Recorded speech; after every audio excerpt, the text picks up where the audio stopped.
अस्सलामु अलैकुम dear students. I hope आप सब अच्छे से होंगे, खैरियत से होंगे।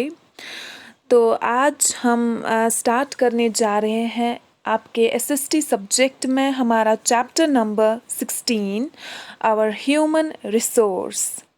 ओके, तो आप सभी बच्चे अपनी बुक्स खोलिए, एसएसटी बुक्स पेज नंबर 89 और नज़र रखिए। Our human resource.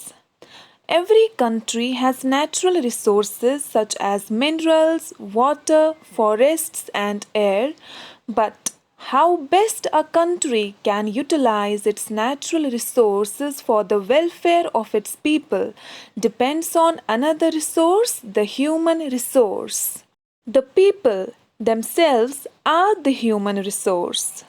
Natural resources के बारे में हमने ऑलरेडी पढ़ा था, जैसे सन है, फॉरेस्ट है, पहाड़ है, एनिमल्स, एयर, वाटर, सॉइल, ये सारी चीज़ें हमारी नेचुरल रिसोर्सेज है। और ये नेचुरल रिसोर्सेज हर एक कंट्री में पाए जाते हैं, है ना। किसी कंट्री में कुछ ज़्यादा मिकदार में, किसी कंट्री में कम मिकदार में, लेकिन हर जगह ये नेचुरल रिसोर्सेज अवेलेबल हैं, right.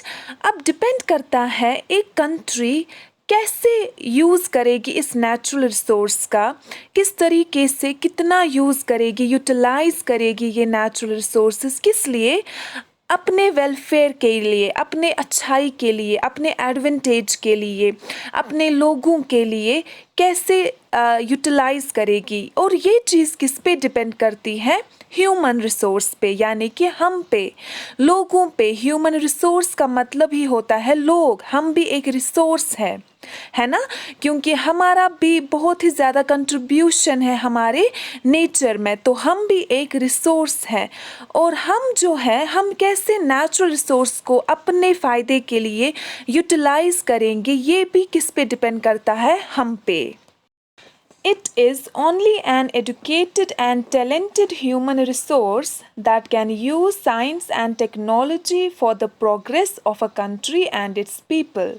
Therefore, a country with a huge but mostly illiterate population would not make much progress even if it is rich in natural resources. तो हमने देखा ये दो टर्म्स हैं, ह्यूमन और रिसोर्स। ह्यूमन यानी कि पॉपुलेशन, लोग, हम, ठीक। और रिसोर्स क्या होता है? रिसोर्स होता है जो हमारे काम आती है चीज़ें। तो ह्यूमन तभी एक रिसोर्स साबित होगा जब वो पढ़ा लिखा होगा, जब वो टैलेंटेड होगा, जब वो मेहनत करेगा, तभी वो क्या कर सकता है, वो जो साइंस एंड टेक्नोलॉजी है वो यूज़ कर सकता है। किस लिए? अपनी डेवलपमेंट के लिए, अपनी कंट्री की डेवलपमेंट के लिए, बाकी लोगों की डेवलपमेंट के लिए। लेकिन अगर वो इलिटरेट ही रहा, उसने पढ़ाई नहीं की, वो पढ़ा लिखा नहीं हुआ, तो वो कोई भी चीज़, चाहे वो साइंस हो, टेक्नोलॉजी हो, या वो नेचुरल रिसोर्सेज हो, वो कोई भी चीज़ अपने लिए, अपने फ़ायदे के लिए इस्तेमाल नहीं कर पाएगा, क्योंकि उसको पता ही नहीं होगा, उसके पास नॉलेज ही नहीं होगी कि कैसे क्या चीज़ यूज़ करनी है, किस चीज़ से क्या फ़ायदा लेना है। जब उसको नॉलेज ही नहीं होगी तो वो फ़ायदा नहीं ले पाएगा। तो ह्यूमन को रिसोर्स बनाने के लिए एजुकेशन काफ़ी इम्पॉर्टेंट है ना। हमारे लिए पढ़ाई लिखाई बहुत इम्पॉर्टेंट है, ताकि हम समझ सकें कि हमारे इर्द गिर्द जो हमारी कुदरत में रिसोर्सेज है, इनका हमें कैसे इस्तेमाल करना है। Okay. Humans are the only living beings who have the ability to think, explore, observe, experiment, invent, and create. Through the ages, humans have developed and used their knowledge to gain prosperity. They have learned to use the other natural resources to their advantage. हमारे इर्द गिर्द बहुत सारे living beings हैं, living things हैं, जैसे कि plants हैं, एनिमल्स हैं, और हम हैं, है ना, ह्यूमंस। लेकिन सिर्फ इन सारे लिविंग बींग्स में सिर्फ ह्यूमंस के पास एबिलिटी है, ये एक एबिलिटी, एक पावर है कि वो सोच सकता है ना।